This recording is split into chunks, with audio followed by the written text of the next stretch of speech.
Good evening, and thank you so much for joining me on Uctv. I am Nora Sende, and today we are discussing something to do with the agriculture sector. We are basically talking about the seed systems and how it affects you and I. Today we will indulge into the indigenous seed practices towards fostering food security and protection of biocultural diversity.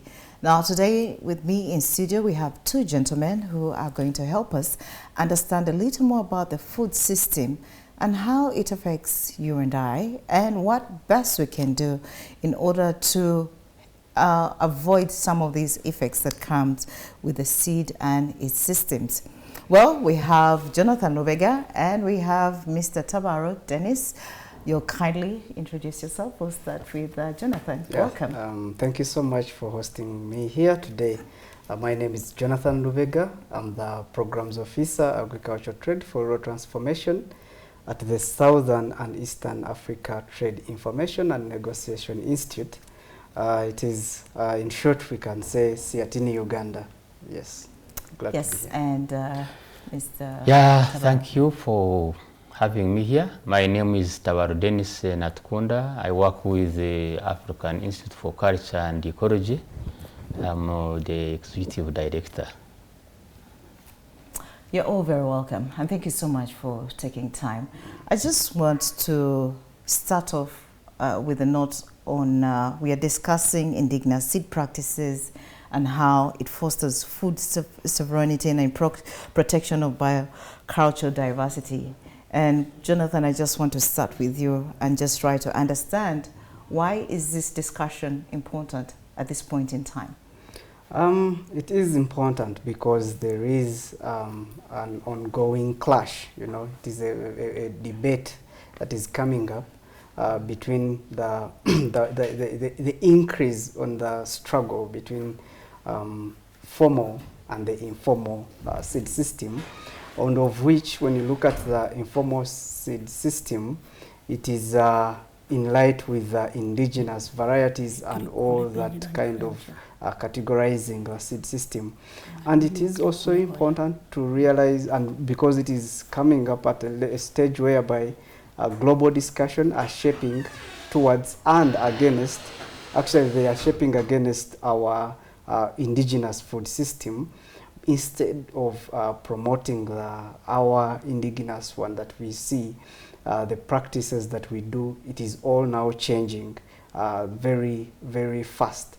And also, when you look at the global discussions, the policies that are coming up, they are favoring the breeders, you know, as opposed to the sharing that in original practice of agriculture and in the seed system. So it is important also to discuss this so that we do not land ourselves in the threats of food insecurity that is associated with that, and also, you know, the increasing poverty rates, because when you shape the seed system, you shape production, you shape income flow, you also shape the generations to come, and also climate, you know, all that, because seed is the foundation. So it is imperative for us to discuss this today. Well, thank you so much, Jonathan. I can see there is a lot of layer to it, and it's not just seed. When you look at it, it has a lot to do with the generations, it has a lot to do with commerce, it has a lot to do with culture, and I can't wait to really dig into that. I just want Dennis to just give us a brief differentiation between the two seed systems. We're talking about the indigenous seed food system and then the formal food systems.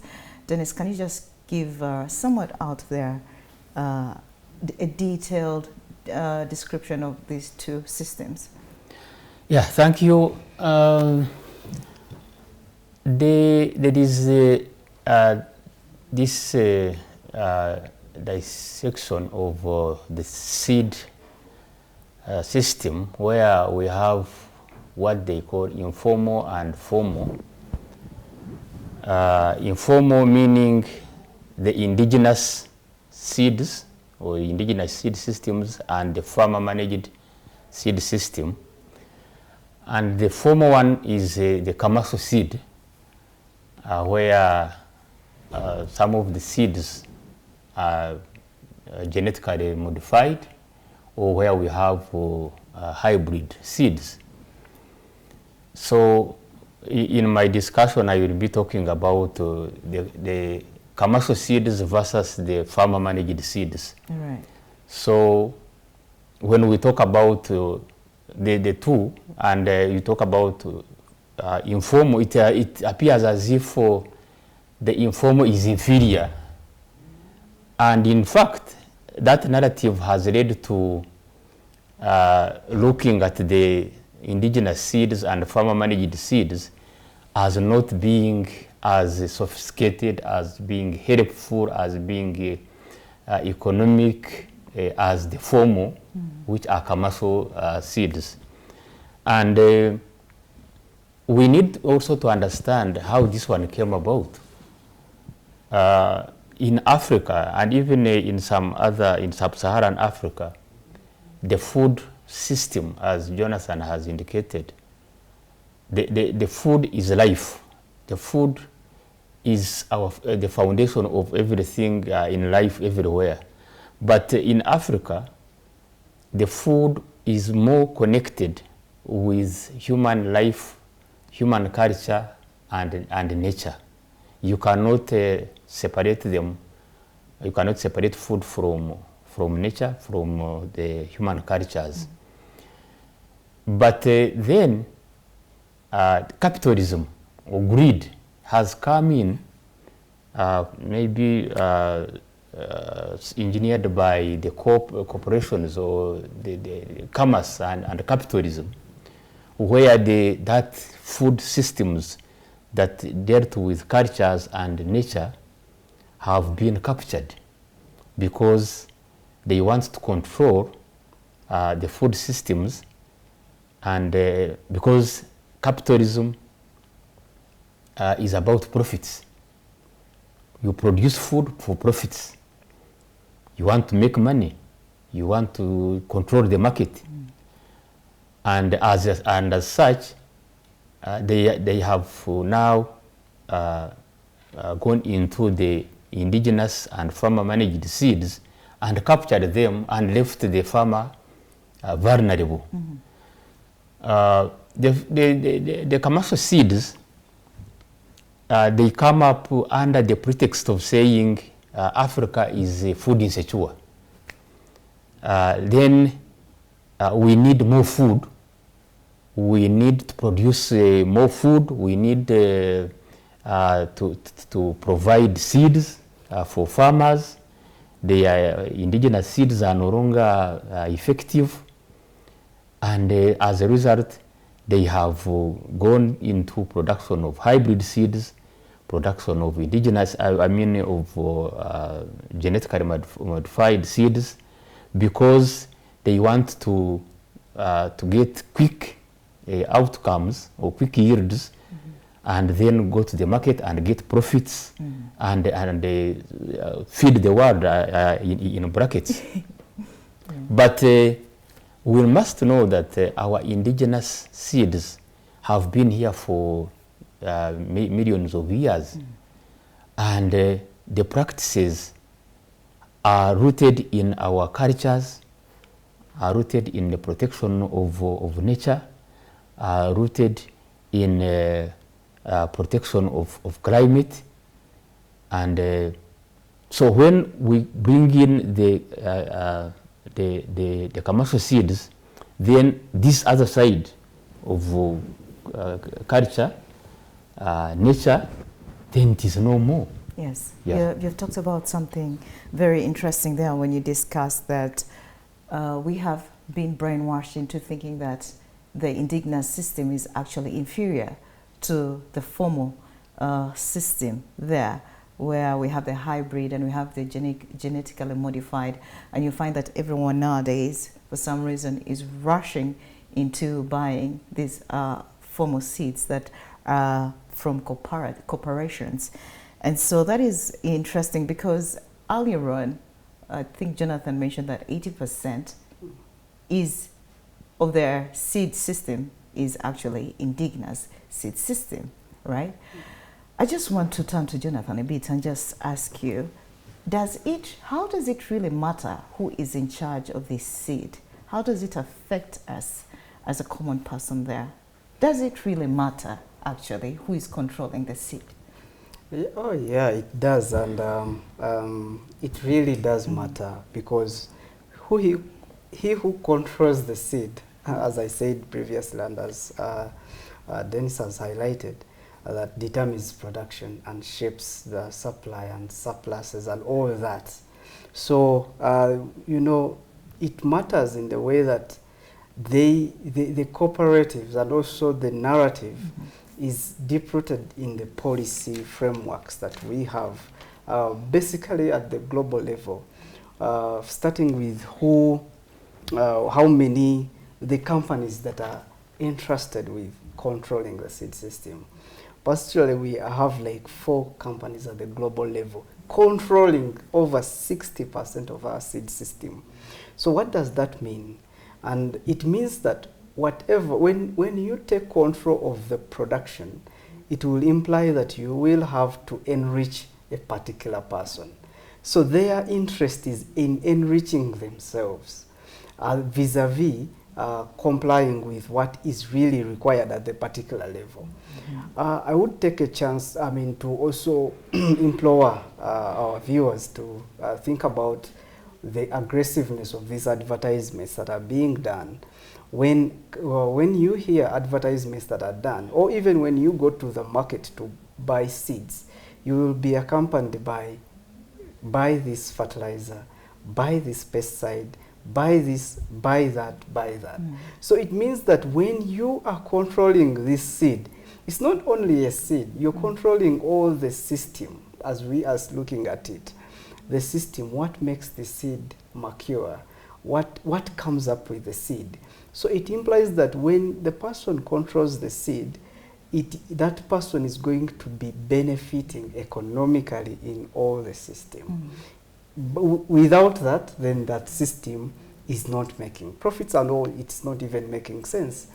Looking at the aspect of how deep-rooted this is in our international policies that actually shape the discussions, even at the national level. We have the Union for the Protection of New Varieties of Plants. This is the WOOP of, regarded as WOOP of 91 currently. It looks at breeders' rights. And a breeder is this person who really controls or owns, has ownership actually of the seed. So you are protected vis-a-vis farmers' rights. Dennis has highlighted that these farmers control, share, and plant and all that. But when you look at this international framework, it does not protect that system of sharing, reusing, and all that. What it needs is that if company X has manufactured type C of this kind of a bean seed, it's going to take control, ownership, and it's also going to impose all its obligations on it. For example, international, let me even take it to the intellectual property rights. That is actually control is giving rights to breeders. It's more of intellectual property rights. So intellectual property rights run for 20 years. If you invent something, you are given a right to own that seed in this regard for 20 years.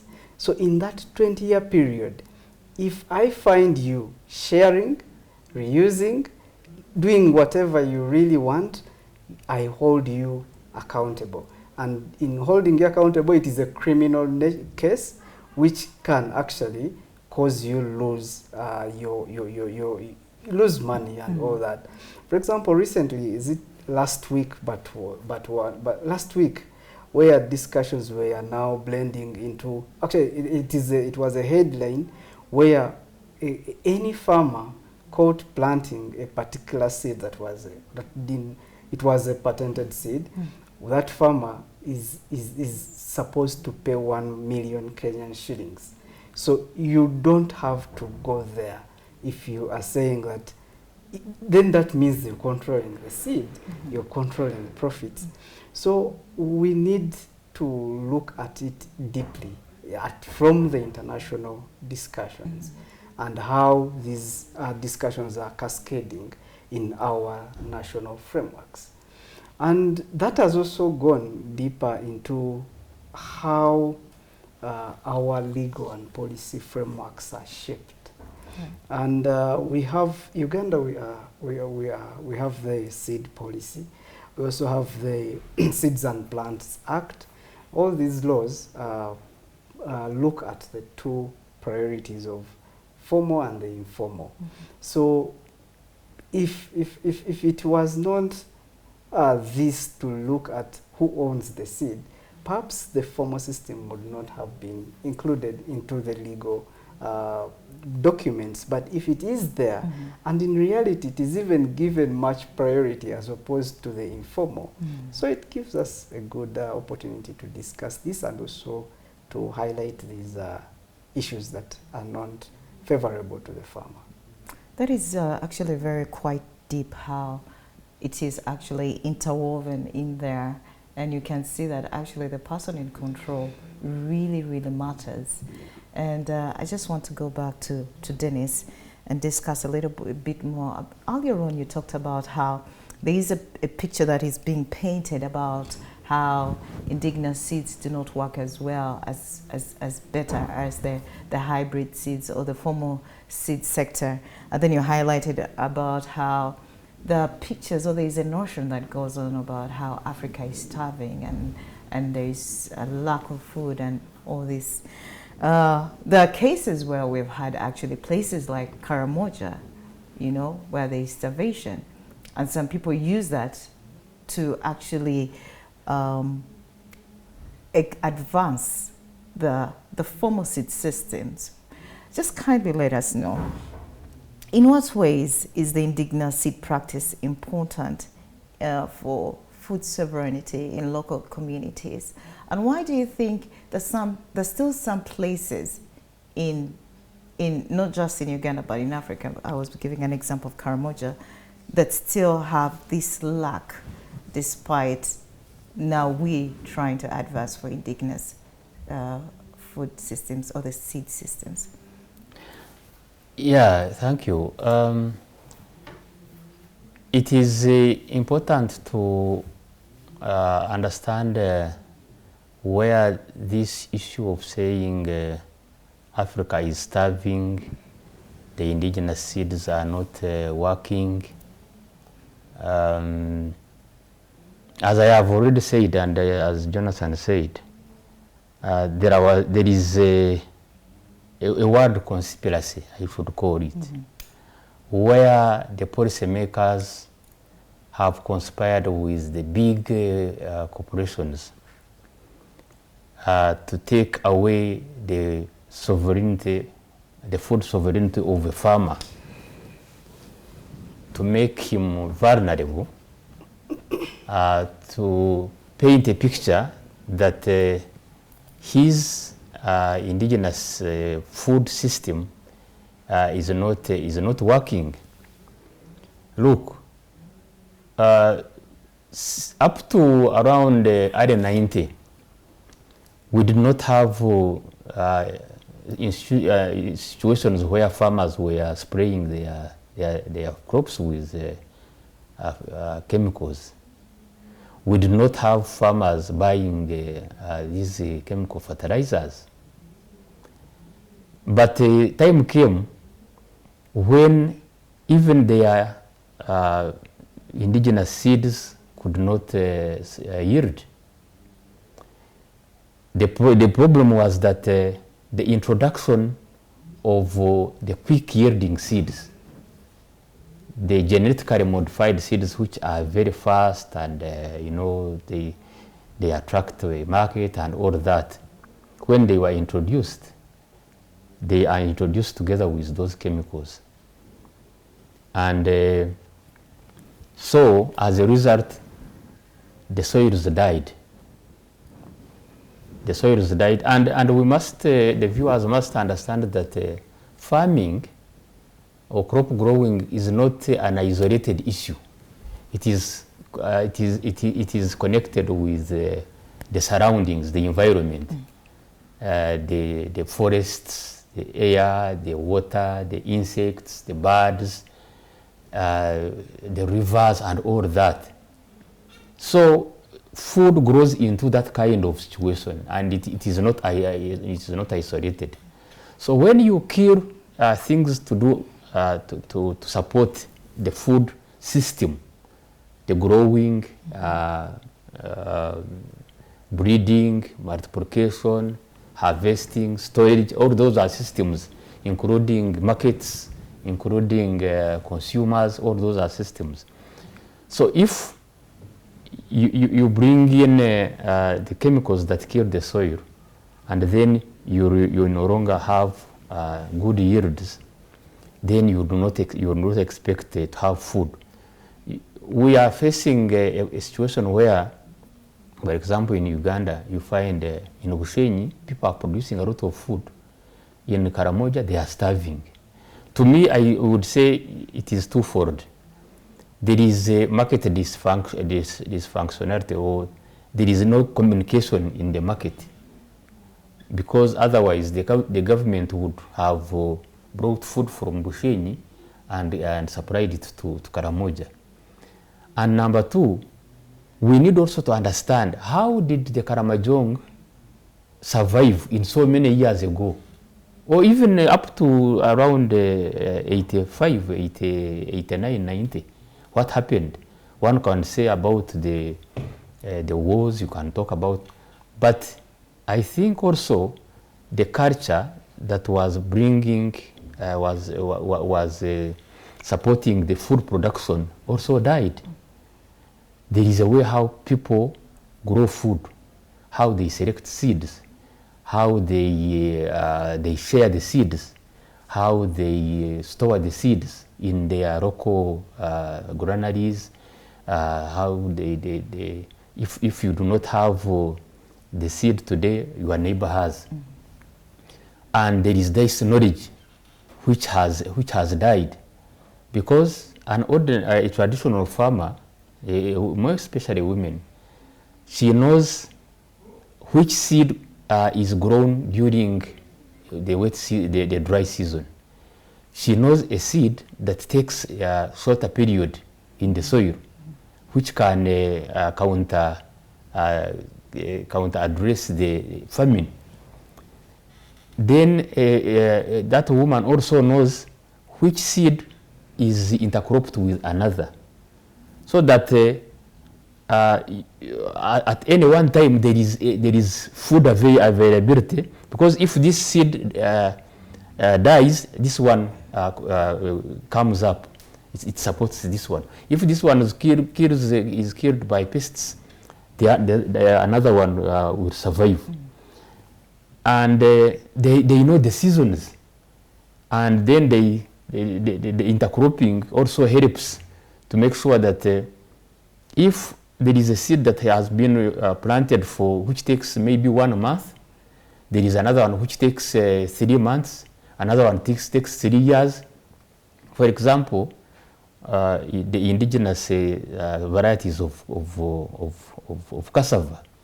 Cassava can stay in the soil for 3 years, but the hybrid, after I think 9 months, it rots. But there was that knowledge system where our grandmothers, grandfathers knew that if I plant this seed, then and I plant it with this one will be harvested during this time, this one will be harvested after this. So throughout the year, there is that food security. Right. They know that we are food secure, we shall not lack. Right. So all that has been eroded, and it is something that we need to now start addressing, because as Jonathan has indicated, the global food, 70% of the global food is produced by small-scale farmers. And these small-scale farmers are using 25% of the arable land, only 25%. So if they had more than 25, how much more would they produce? And we are saying the world is not fed on these big agriculture, plantation agricultural foods. It is small scale farms using indigenous seeds, using indigenous and which we call agroecological practices, intercropping, mixed farming, water harvesting, using local fertilizers, using manure from the animals, and all that. Yeah. Well, there is a lot when it comes to the indigenous seed systems that you have mentioned there. There's an element that you have highlighted on, not directly, but I see the element of the role of gender when it comes to agriculture in the indigenous food systems, and then we see a lot of culture interwoven in there. It's something that I'll get back to you about in a bit as I talk to Jonathan, because when you were talking about women and knowing exactly and being at the center stage of the indigenous food systems, it just took me a little bit back to the thing of the monetarization of the seed systems. Yeah. And to Jonathan, what impact does that have? Because when we are talking about the formal food systems, we see a lot of money that is, being churned out of the form because of the formal seed system. But this has a direct correlation or impact into who is exactly planting this seed, right? Yeah. Who are the women? Just give us a distinction there, or a relation there in regards to the monetary terms and the gender in regards to the seed systems. Yes, thank you so much for that. I think when we embrace this system, the formal seed system, call it commercial, that keeps you into the market, we are seeing that increased dependency syndrome. And when you want to know that the country is enslaved, we really have to keep an eye on who is controlling the seed, because that's when we will see the increasing food insecurity cases and all that. There are many buffer zones that we can have beyond introduction of these. There are issues. For example, implications are very many if one controls your seed. First of all, people are open to litigation. By litigation, I know people are going to face very many, court actions. And these are not novel. They are not new. They have been witnessed even in other countries. A live example is the case that is in Canada, where it is really seen as a case against the David versus Goliath. It is exemplified to that scenario. But this is a case that a farmer had his maize garden, and without the adjacent to his farm, there was another maize garden. So at the harvest time, they found out, they tested that selling point, that who has seeds that has my genes. If the seed, me the owner, find that these harvest have, a gene, then you have to pay loyalty. So that case went way and way beyond.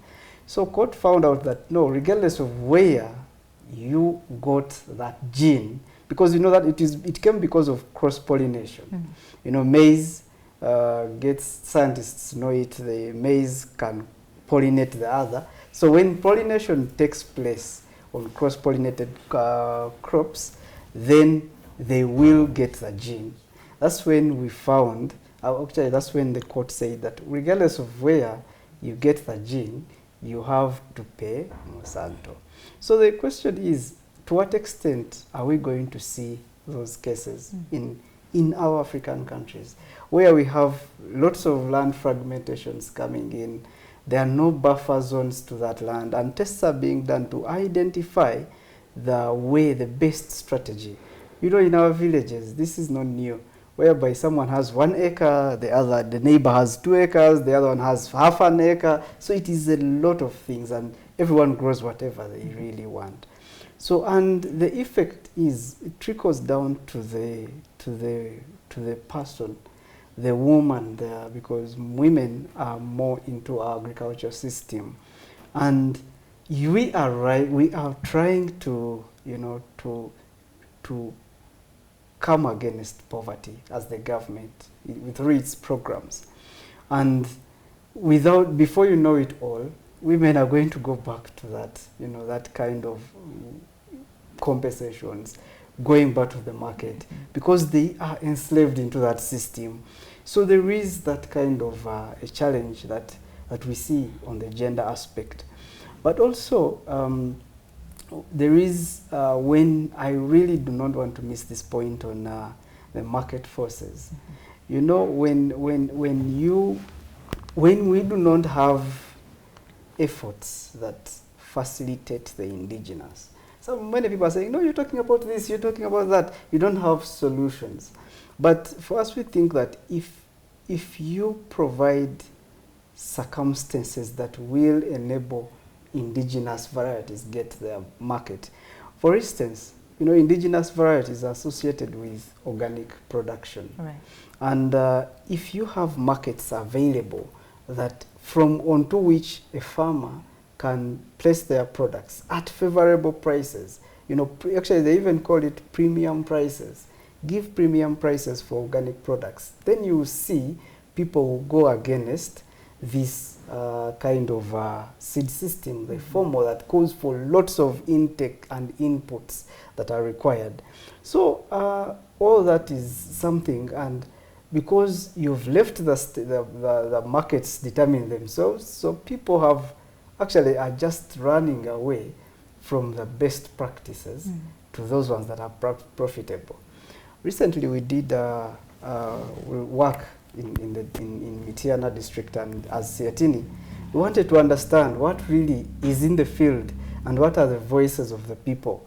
And youths mostly say, we really want that thing that brings lots of money, and this one has no profit, you know, margin. It takes long to grow, and it takes all that. So indigenous knowledge is phasing out in options for the formal seed system that is curtailed as profit oriented, but also this informal system, you know, people who push for the formal seed system, they are very smart.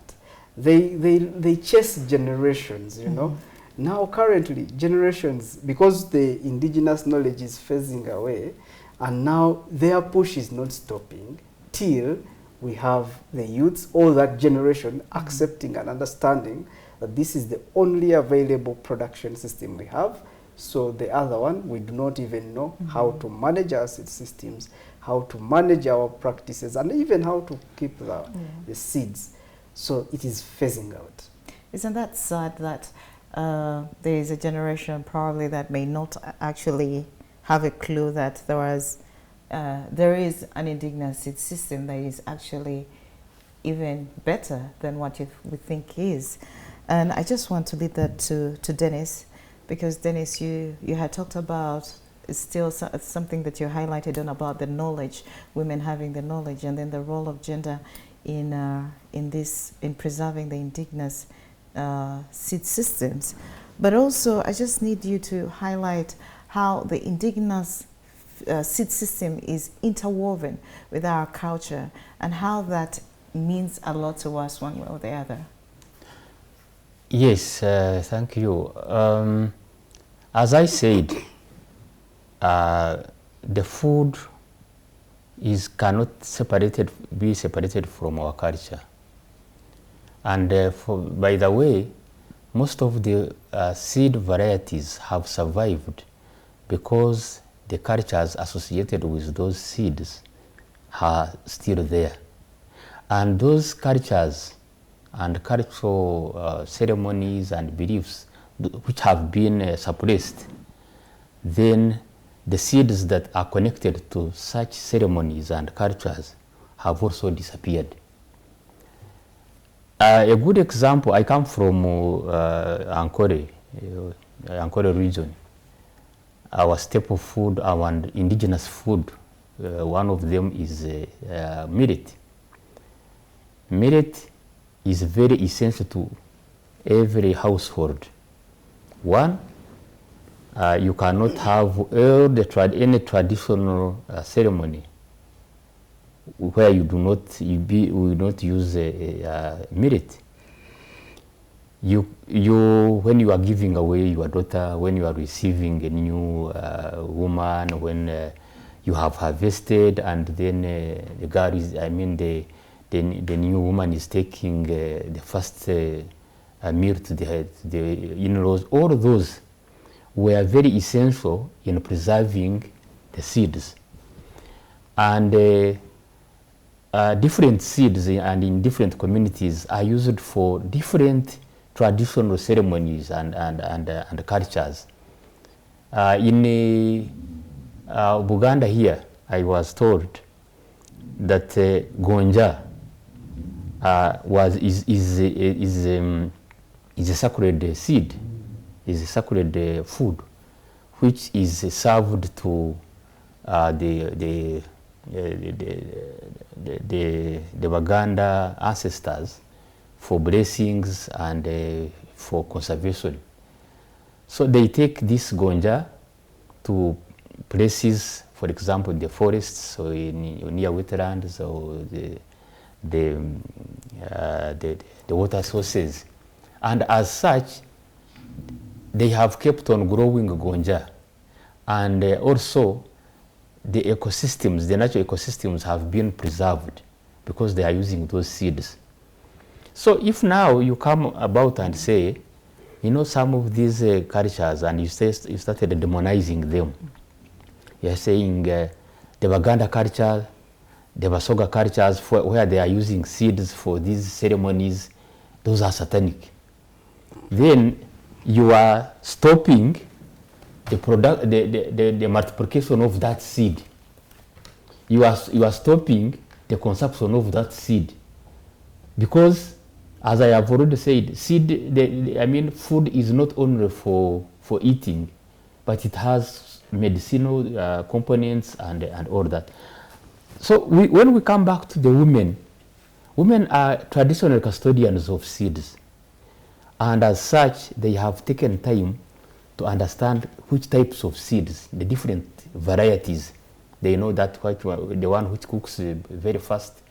They know that one which is fed to a woman who is breastfeeding. They know what type of food to feed to a young child. So, as they classify them, they also grow them. The women are all the time together with their girl child, passing that knowledge from generation to generation. But then, when time came, and then we have these seed, the commercial seeds, the hybrid seeds, they were hijacked by men. And because they want a big chunk of land, and if you have got, for example, 2 acres, and you want to produce so much of the hybrid, for example, maize, you want to have maize for taking to the market, you have to grow a big part of it. But before, a woman would use, for example, half an acre through using her intercropping, mixed farming. We find that she has grown a variety of seeds, of food and crops.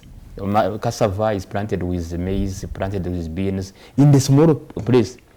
And she knows that in the next season she will have food.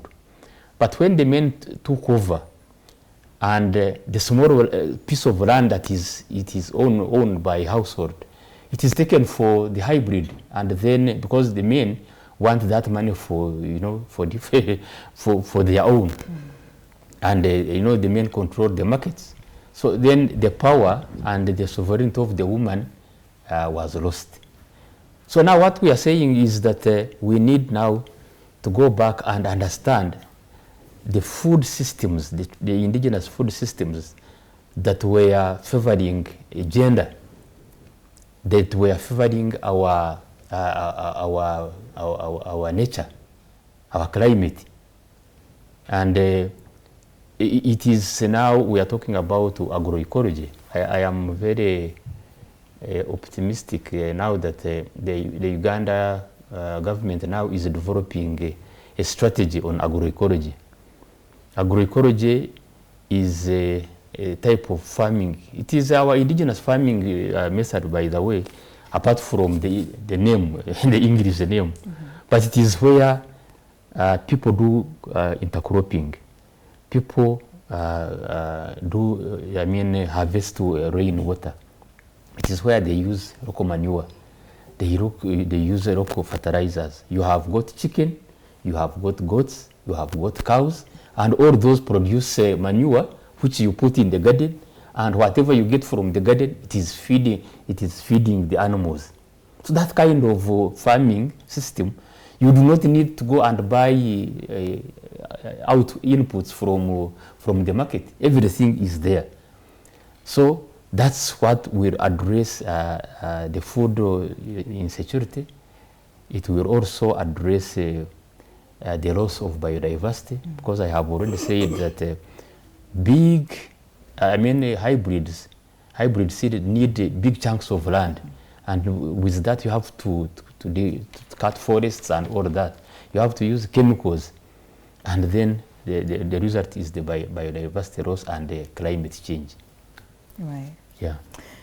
There's something you mentioned about still to do with women, and I was trying to understand why is it that the indigenous seed systems, I'm still with you, Dennis, why is it that the indigenous seed system is not associated with technological methods of farming in most cases?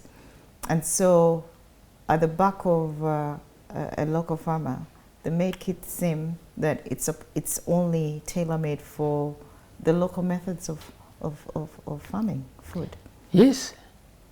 I wouldn't shy away to say that the local or traditional methods of farming are bad, because until early 90s or mid 90s and up to now, the indigenous methods or technologies have been applied.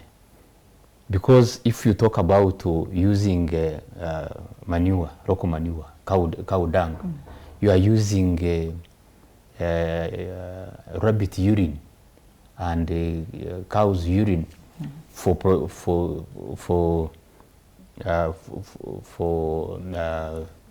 protecting pests, and also for manure. That is a technology. That is a technology. You are making biofertilizers. For example, us in Africa, we are using the local plants. It's a concoction of plants, which they pound, the women pound, and then use for pests control. That is a technology. You are using different knowledge systems, and because of those systems, those technologies and practices, they have been responsible for the continuation of this of food production. I am insisting on the fact that the biggest the percentage of global food production comes from small-scale farmers, and small-scale farmers use traditional technologies and practices. So there is the issue to say that there are no technologies, it's now the issue of extension workers and even agriculturists to understand how the traditional practices can be improved. Right. Yeah, they can be improved. For example, rainwater harvesting, putting there the trenches in the gardens. I mean, yeah, for example, in a banana plantation, then you plant grass, which is for mulching, and so that one has worked, and it is still working. So there is nothing like the indigenous seeds do not use advanced technology. Right. There is that technology, maybe which people do not want to call it technology. Yeah. Jonathan. Yeah. Well, the world population is actually growing, and it's growing rapidly, right? Yeah. One of the advances of the formal seed systems, the advances say, well, we need to feed the world, and the indigenous food system is not doing it quite well. Yeah. Is it? I wouldn't say. I would say neither, but I mean, from my explanation, I think we need to do better, and to rework our systems. Right. Starting from what Dennis has said just previously about the local production of inputs and or organic products. When you look at you draw yourself to production levels of organic inputs right now, you will see that the production rate is very, very low. And it's not, it is systemized because a system denies it. But if it is something that is embraced, we would do more production of organic inputs. Because many people are saying, no, we are growing, but pests are new every day. You know those companies are manufacturing, all the scientific bits that come along in the agriculture sector, bringing up pests, bringing up control measures, bringing this. But, there are these common practices that need to be boosted. Let us see the improved production of organic products coming in. And also, when you say that we are now currently struggling with the global forces, and the all rhetorics are coming in, increased population. Yes, it is increasing very rapidly, and it is the opportunity that the multinationals are bringing up to table that you see Uganda's population is growing at this rate, so you need to maximize your production. And also we are alive to the issue that land fragmentation, it has come in and so much. So they are saying this one does better than the other. But synthesizing how and the health implications, the environmental implications. Currently I would say that when you visit Cancer Institute, Molago, what is killing us is food. Food that is being sprayed, food that is being poorly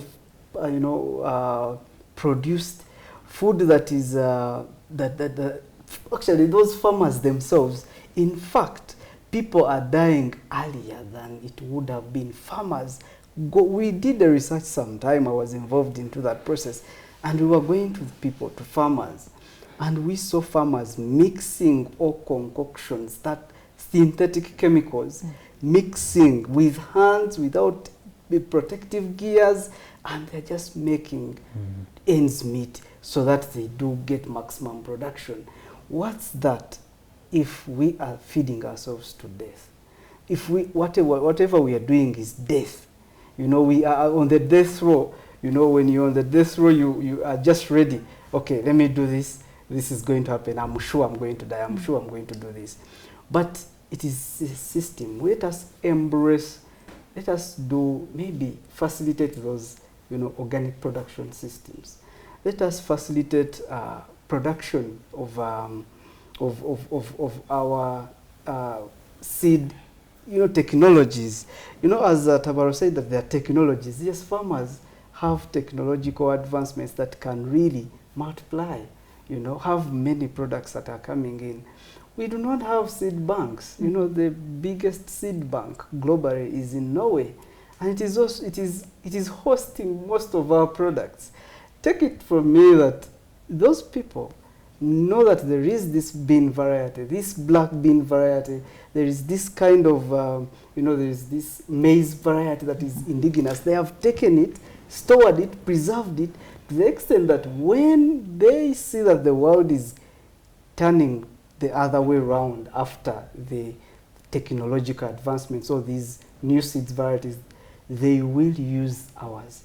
And also when you see how those countries, because production of that magnitude requires fertilizers and pesticides and all that, which are dangerous. But those countries have a buffer, prevent export of products that have a limit or that have, pesticides within them. So it means that we're just suffering with our own, they say the sanitary guidelines deny a certain extent of products entering their countries. By the way, for interaction, yes, our indigenous seeds, and even elsewhere, which are organically produced, they fetch a bigger market, the international market. Exactly. They get a higher price.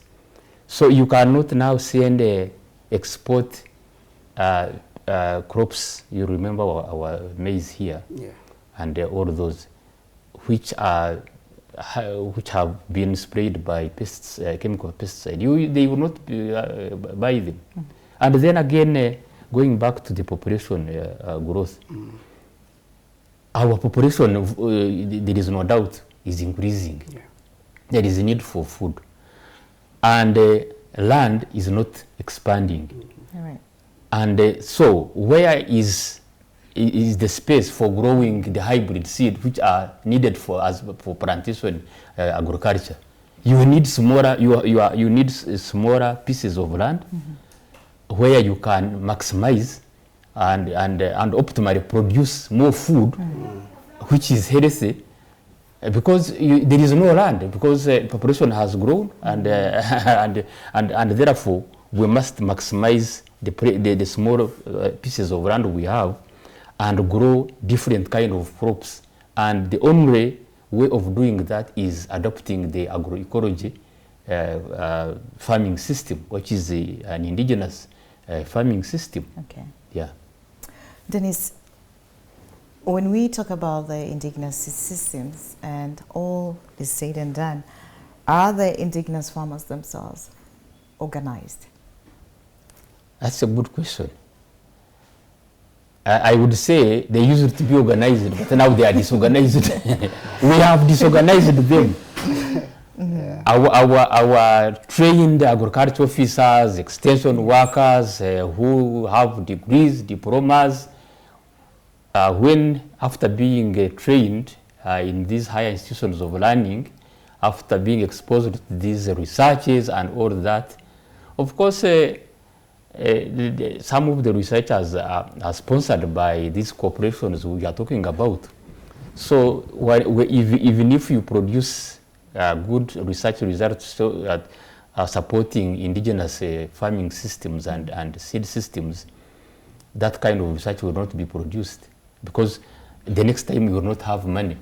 So the farmers are bombarded by information from our agriculture officers, our extension officers,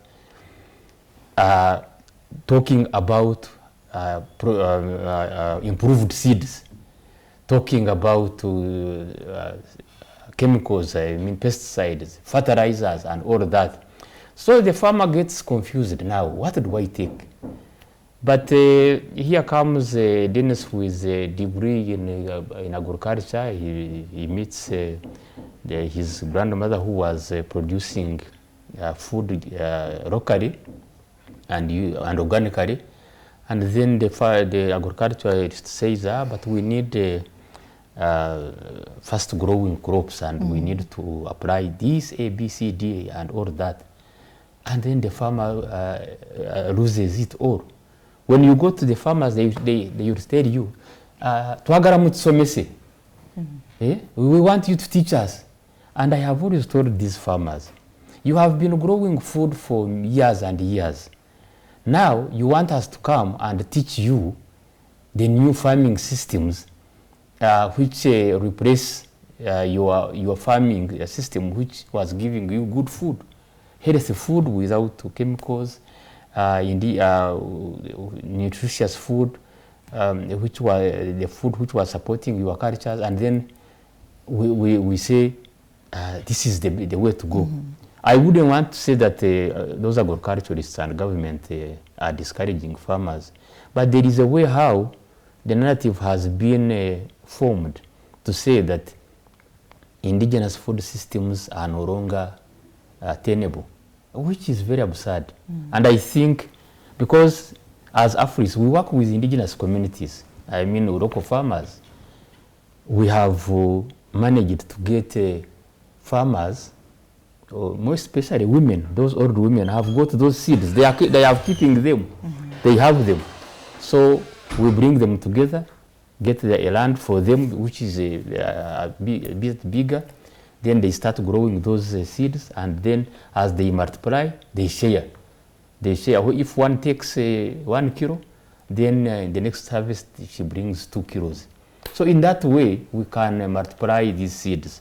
But otherwise, I am telling you, the conventional farming and these the so-called industrial farming systems, they are not taking us anywhere. Yes. As we conclude, I just want to hear from Jonathan. You talked about some of the recommendations. You talked about the seed banks. Where do we go from here? What should we do? Can these two systems work hand in hand? What is the way forward in this regard? Yes, thank you. The way forward, first of all, is there is need to give more priority as well to the informal seed system, which is here in the farmer managed seed system, because yes, it is recognized in the Act and also the Act on seeds in Uganda. It is clear that there is formal and informal, even the policy, but the enabling environment, even the implementation of the Act starting from there, it is not very well appeasing, or it's not coming up well. Then secondly, there is need to maybe have regulations that are standing alone to say that farmer managed seed system should be this and that, how it should be managed. Then we shall see, because leaving it open like that, yes, the laws are there, but on black and white, then it will take us back to how generations are being taken off the farmer system. And Dennis has highlighted how farmers share knowledge and also how farmers keep seeds within themselves. How I wish that the government puts efforts in having, community seed banks.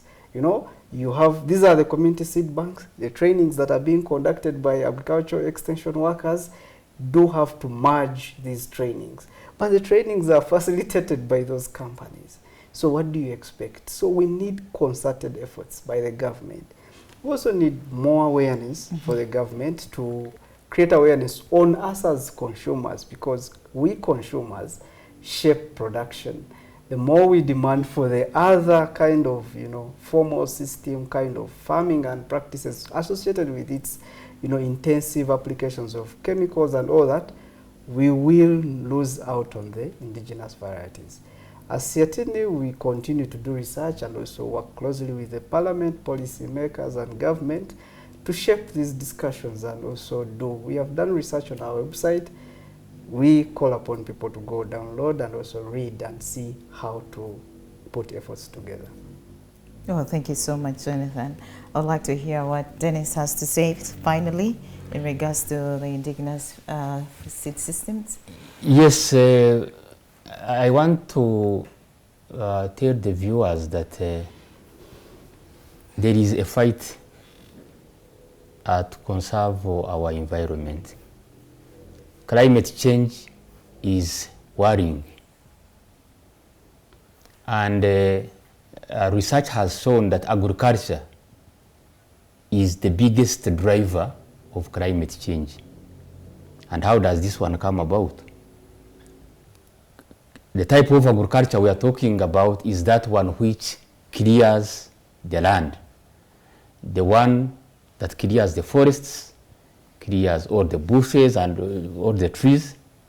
The type of agriculture that uses chemicals, chemical fertilizers and chemical pesticides that kill all sorts of nature. And as a result, we have the climate change effects. So, agriculture that does not bring about climate change is that form of agriculture that is ecologically friendly, culturally sensitive, and biodiversity protective, which is what we call agroecology. I am glad the government, as I have already said, is coming up with that strategy. Let us embrace this. Let us work out and include the farmers, include the stakeholders, and we come up with a good strategy for agroecology, and also build confidence of our indigenous and small-scale farmers to tell them that their practices are better. And also, if there is something wrong that needs to be improved, let us improve from what we know, and we go to what we can add on, instead of bringing new knowledge, which is disastrous to our knowledge system, our farming knowledge systems, instead of building on what the farmers know. Well, thank you so much. Gentlemen, it has been a pleasure having you, and it has been a very insightful discussion. Thank you so much, Jonathan, and thank you so much, Dennis, for making time. And to you out there, I think you've really had this very insightful discussion as we're talking about the indigenous seed systems versus the formal seed system. One thing for sure is that concerted effort is really needed, and we need to come to a place where we appreciate the indigenous seed system, and knowing that it's actually much better off nutrition-wise when it comes to culture, as in making sure that we preserve our heritage and sovereignty. There is a lot of layer when it comes to seed, really. It's not just seed, but it is way much more. It digs into our sovereignty, it digs into our culture, into our health, into our finances, into the politics, and we have really dissected all of it. I hope you had a very nice time as much as we did discussing it. I am Nora Sende. Until next week, I'll see you. Have a good week ahead.